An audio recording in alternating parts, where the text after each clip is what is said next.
नमस्कार। स्वागत है आपका अजीत अंजुम जी के यूट्यूब चैनल पे। मैं हूं अशोक वानखड़े। एक तरफ महाराष्ट्र की सरकार यानी मुख्यमंत्री और दो उप मुख्यमंत्री पूरे कुनबे के साथ हर जिले में यात्रा कर रहे हैं।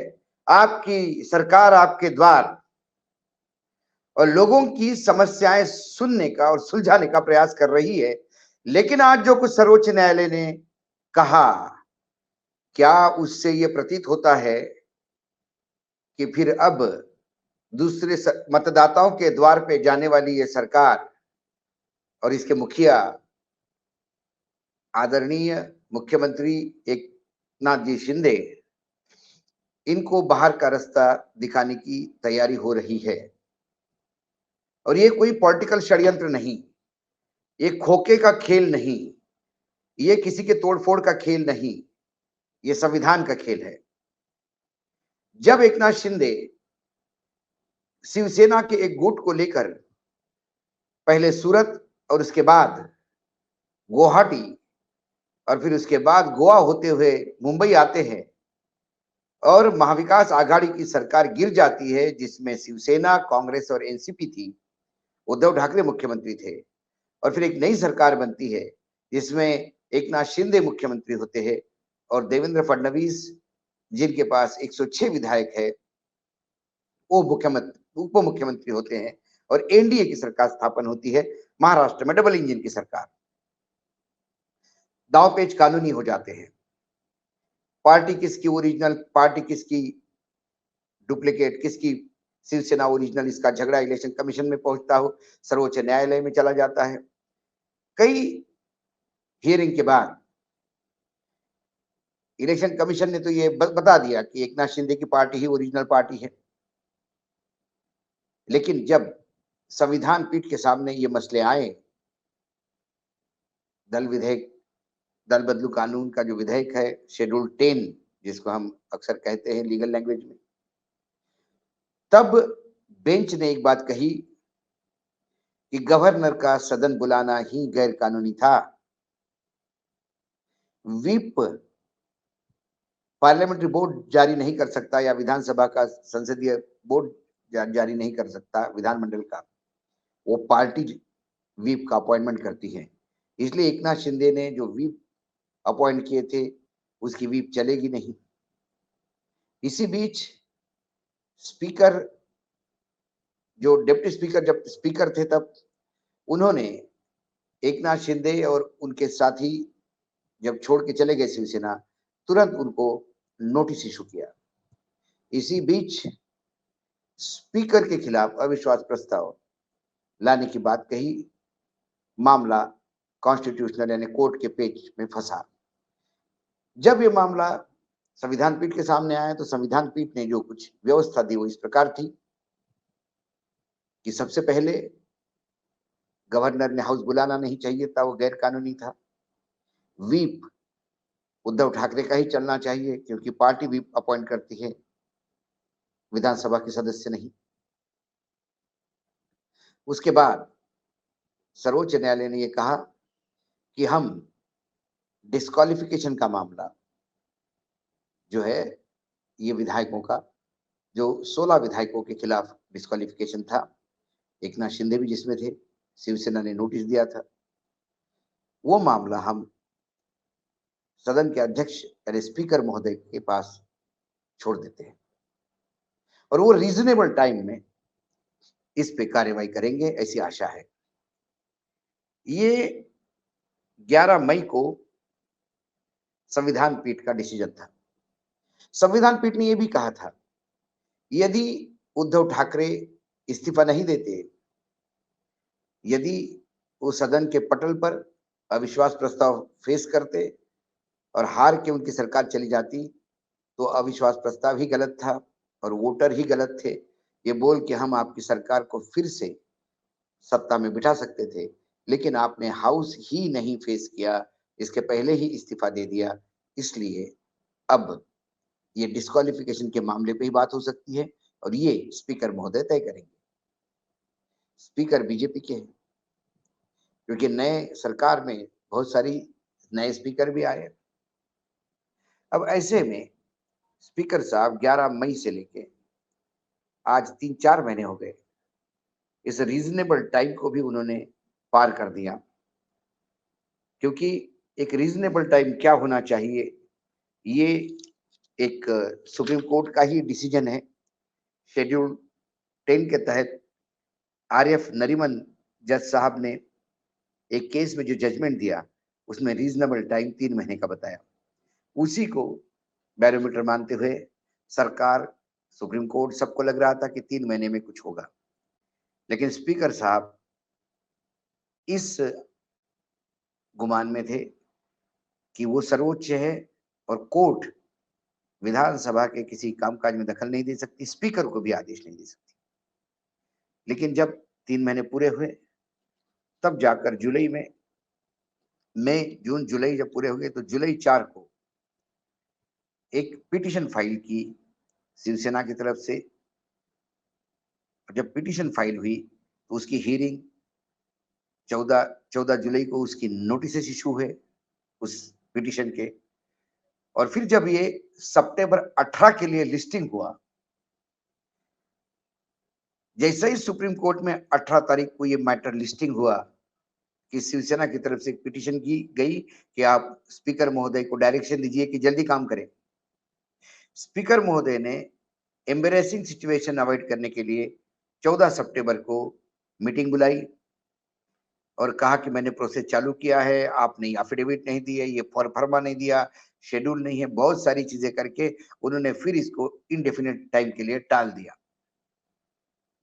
लेकिन ये जब कोर्ट में आज आई, तो सर्वोच्च न्यायालय का जो बेंच है, जो बेंच नंबर 1 हम कह सकते हैं, जिसमें चीफ जस्टिस बैठते हैं, डीवाई चंद्रचूड़ साहब, जेबी पारडीवाला साहब और मनोज मिश्रा साहब, ये जब हियरिंग के सामने आए, तो आज बड़ी तीखी नोकझोंक हुई और नाराज होते हुए मुख्य न्यायाधीश ने एसजी को पूछा, तुषार मेहता जी को पूछा कि he has to decide, ही मतलब speaker, he has to decide, he can't do this,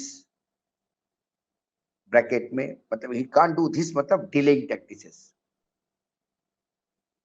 उन्होंने सवाल पूछा, what did the speaker do after May 11 judgment by the honorable court?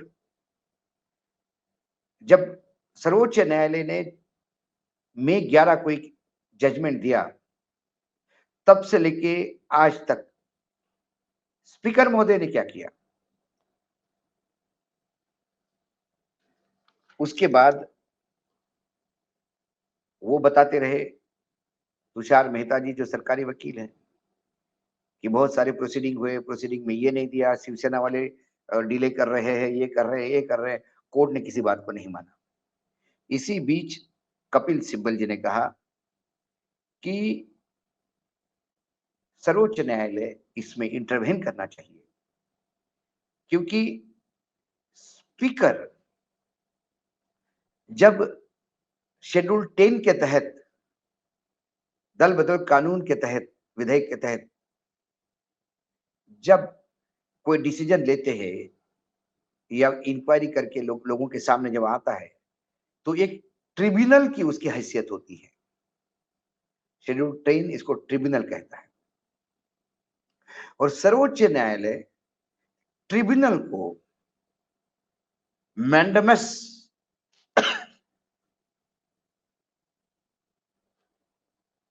Instruction दे सकता है। तो मैंडमस जो है, एक इस टाइप का सुप्रीम कोर्ट का ऑर्डर है जो किसी इंडिविजुअल को नहीं दिया जा सकता। लेकिन यदि कोई सरकारी काम ठीक से नहीं कर रहा हो, अपनी ड्यूटी ठीक से नहीं कर रही हो, तो उस संस्थान को, उस ओहदे को, ये ऑर्डर मैंडमस के तहत सर्वोच्च न्यायालय इंटरफेयर कर सकता है। जैसा ही कपिल जी ने ये कहा, तुषार जी टूट पड़े। उन्होंने क्या क्या बात कर रहे हैं आप स्पीकर एक कॉन्स्टिट्यूशनल पोजीशन है, आप दूसरे कॉन्स्टिट्यूशनल पोजीशन को उनके सामने खड़ा करके आप क्या करना चाहते हैं? तब चीफ जस्टिस ने क्लेरिफिकेशन के साथ कहा कि तुषार जी, स्पीकर इस शेड्यूल 10 में ट्रिब्यूनल है और सर्वोच्च न्यायालय पूरे अधिकार के साथ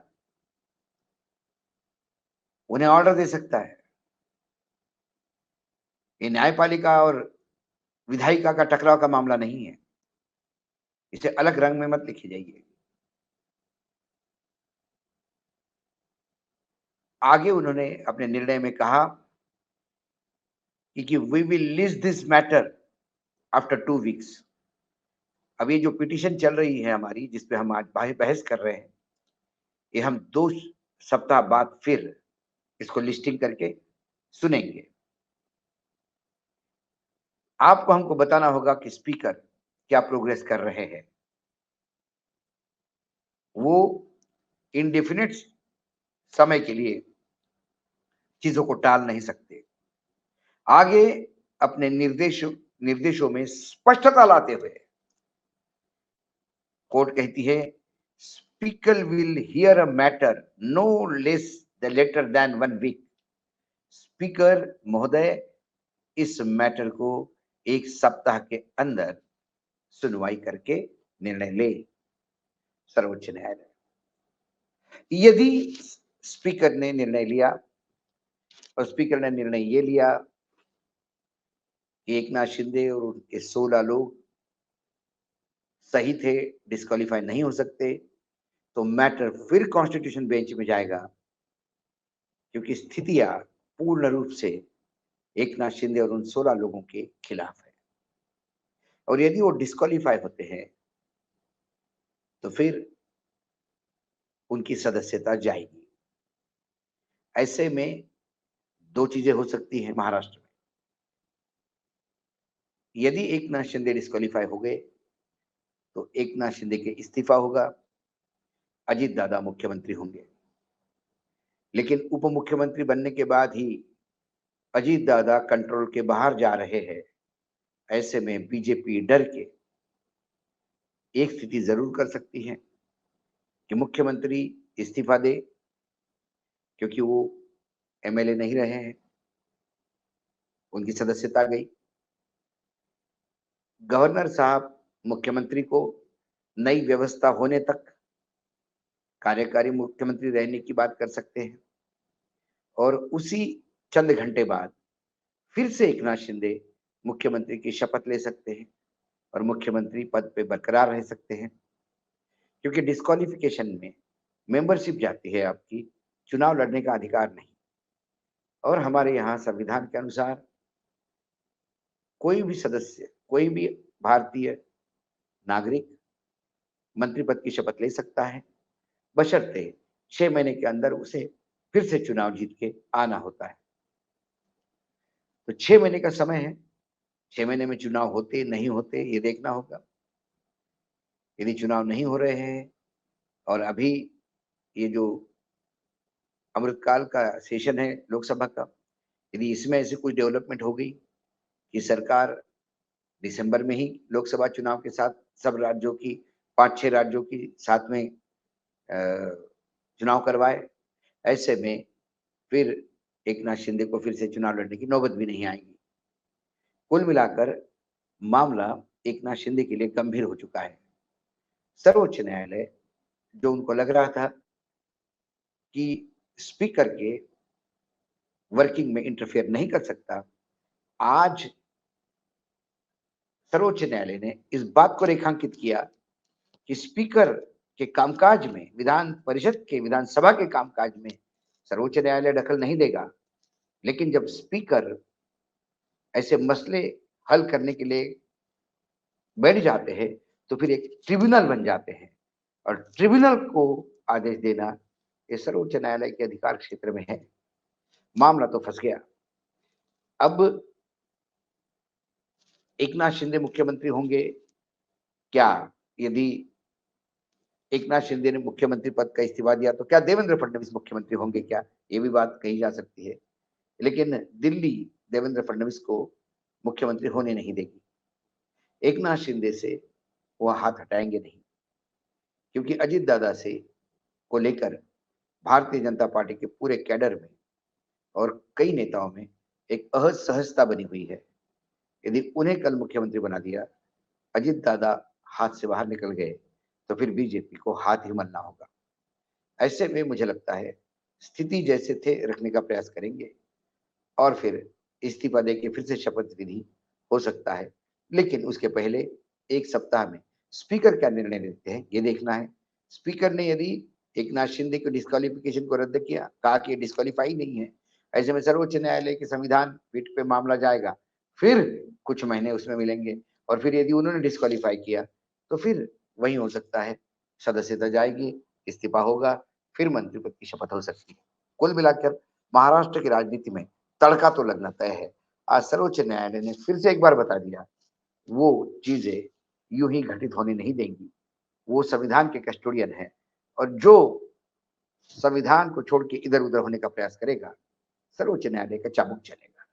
आज इतना ही, कल फिर आता हूँ किसी विषय के साथ, तब तक के लिए नमस्कार। देखते रहिएगा अजीत अंजुम जी का यूट्यूब चैनल।